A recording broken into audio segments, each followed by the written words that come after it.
is what a lot of problems on code courses are based on. So the division algorithm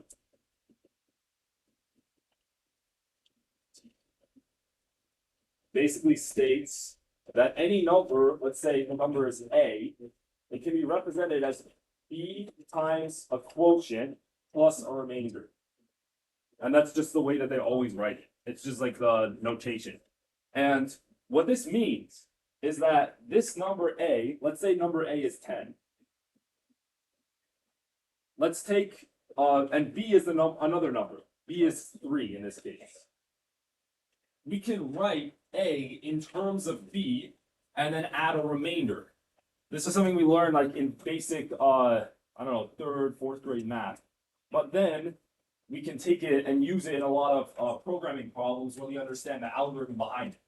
So for this number A, 10, we can separate this into how many, what would be the value of Q here? If we wanted to maximize Q. Yeah, 3, right? So it can be written as 3 times 3 plus what? What's the remainder? 1. So what this is saying is that if I were to divide number A by B, I end up with number Q, and then I have this remainder left over. And that's why if you would actually take 10 over 3, then you end up with 3.333, because you have 9/3, which is 3, plus 1/3, which is 0.33 repeating, right? And that also means that if you change this formula a little bit, and now you divide by B on all the terms, you end up with A over B, a division, is equal to what? If you divide BQ by B. What do you get if you divide BQ by B? Yes. So you have Q plus what happens if you divide R by B? It's just R over B. So this basically means that if you ever have a division of two numbers, you can write it as the quotient of those two numbers, which is the thing that you can just keep adding and putting, like, take 3 out of 10, take 3 out of 10, take 3 out of 10 as many times as you can. And then that remaining piece that can't be a 3 anymore. And that's over the B, which in this case is 9/3 plus 1/3, right? How do I erase this? Now you're calm, but there's a face to the contribution. Okay. Perfect. I'll try with that. Can I do a circle? I'll try. Yeah, I need another. Yes, that actually works. Okay, good. So one thing that you can learn from this theorem is that there's something called we also learned this when we were younger, but there's greatest common divisor and least common multiple.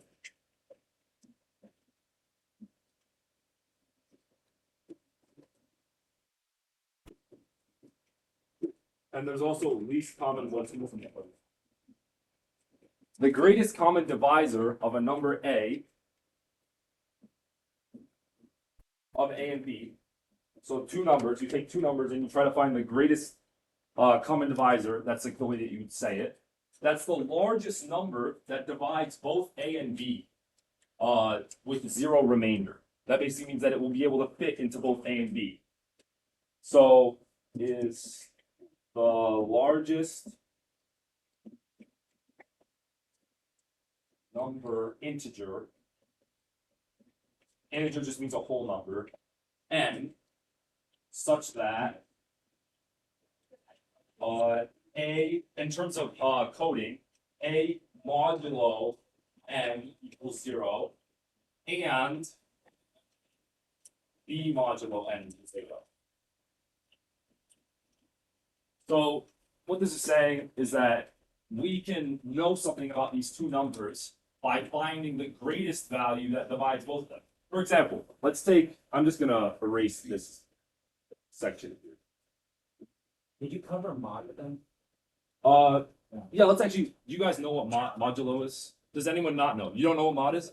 Okay, so modulo is the remainder. It's like in that division algorithm that I said earlier, it gives you the remainder when you do a division. It gives you that extra like part. So let's do the example of 10 and 3 again. Do you remember what the remainder was of 10 and 3? It's 1. So that means that 10 modulo 3 would be what? What? Exactly. So it's basically you can take out using this, the number that you have the second one in the modulo, you just keep taking out 3 from 10 until you end up with nothing. You can't take out 3 of these. That's what the remainder is. So I'll get used to it eventually. So now that we know definition of a greatest common divisor, we can figure out some formulas or some other algorithms that can get us that greatest common divisor quickly. Let's actually just go over an example first. Let's see what the greatest common divisor of 2 and 4 is. What's a number that divides 2 and divides 4? 1 divides 2 and 4, right? So the greatest common divisor is always at least 1. Because no matter what the numbers are, you can always take out 1, 1, 1, 1, 1, and you'll always have 1 left at the end when you can take it out, right?